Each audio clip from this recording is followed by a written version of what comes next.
नमस्कार. श्री स्वामी समर्थ सर्वांना. मंडळी, तिळगुळासारखे गोड तर तुम्ही सर्व आहातच. कायम असेच राहा. माझ्याकडून तुम्हा सर्वांना, त्याचबरोबर तुमच्या सर्व परिवाराला मकर संक्रांतीच्या खूप खूप शुभेच्छा. तिळगुळ घ्या, गोड गोड बोला.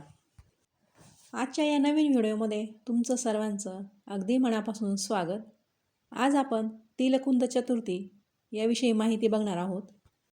म्हणजेच तिलकुंद चतुर्थी कधी आहे, या दिवशी काय करावं, हे व्रत कोणी करावं, त्याचबरोबर हे व्रत कसं करतात, हीच संपूर्ण माहिती मी आजच्या व्हिडिओत सांगणार आहे. त्यासाठी व्हिडिओ शेवटपर्यंत बघा. श्रद्धा आणि भक्तिभावाने केलेलं हे तिलकुंद चतुर्थीचं व्रत जीवनातील सर्व अडचणी दूर करून सुख आणि समृद्धी, त्याचबरोबर सकारात्मकता देते. म्हणूनच तिलकुंद चतुर्थीला बाप्पांना प्रसन्न करण्यासाठी आपण बाप्पांची विधिवत पूजा करून गणपती बाप्पांना प्रसन्न करून त्यांचे आशीर्वाद घ्यावेत. यामुळं आपल्या मनोकामना नक्कीच पूर्ण होतील.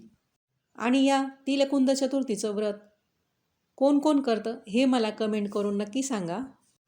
चला तर मग वेळ न घालवता या तिलकुंद चतुर्थीबद्दल माहिती बघू. तर बघा, यावर्षी 22 जानेवारीला तिलकुंद चतुर्थी आलेली आहे. ही चतुर्थी शुक्ल पक्षामध्ये येते. या तिलकुंद चतुर्थीला श्री गणेश जयंती, विनायक चतुर्थी या नावाने सुद्धा ओळखतात. ही चतुर्थी अमावस्येनंतर येते. या चतुर्थीला वरद चतुर्थी असं पण म्हणतात, कारण गणपती बाप्पा हे वर देणारे आहेत म्हणून वरद चतुर्थी.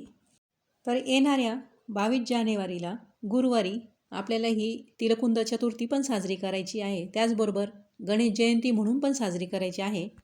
या चतुर्थीला गणपती बाप्पांना तिळगुळाचे मोदक करून ते नैवेद्य म्हणून दाखवतात किंवा तिळगुळाचे लाडू नैवेद्य म्हणून पण दाखवतात.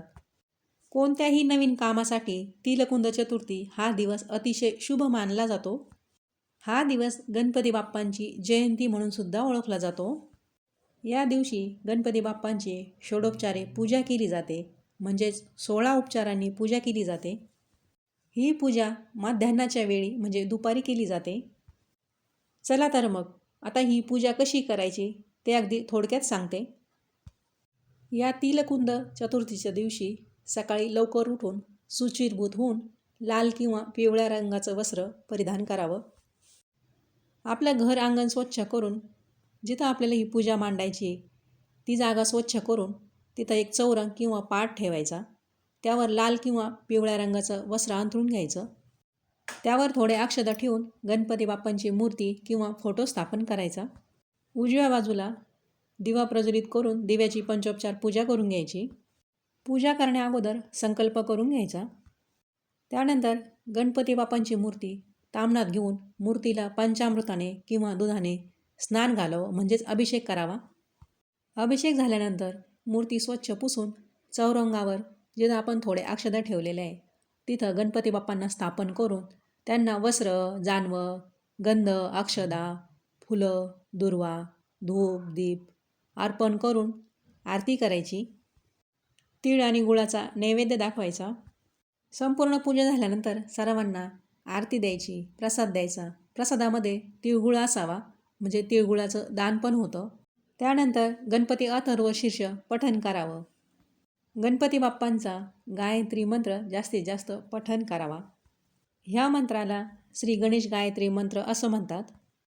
गणेश गायत्री मंत्राचा व्हिडिओ आपल्या चॅनलवर अपलोड केलेला आहे. तो लावून जप केला तरी पण चालेल. त्याचबरोबर गणपती बाप्पांची 108 नावं पठण करावी.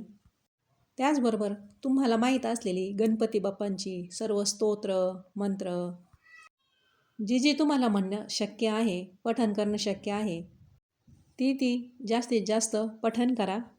या दिवशी गणपती बाप्पांचा मूळ बीजमंत्र जास्तीत जास्त पठण करावा.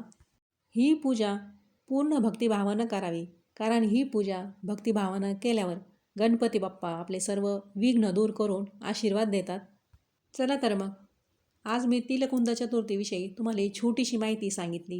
ही माहिती तुम्हाला कशी वाटली हे मला कमेंट करून नक्की सांगा. आजचा व्हिडिओ इथेच थांबवते. व्हिडिओ संपूर्ण पाहिल्याबद्दल धन्यवाद.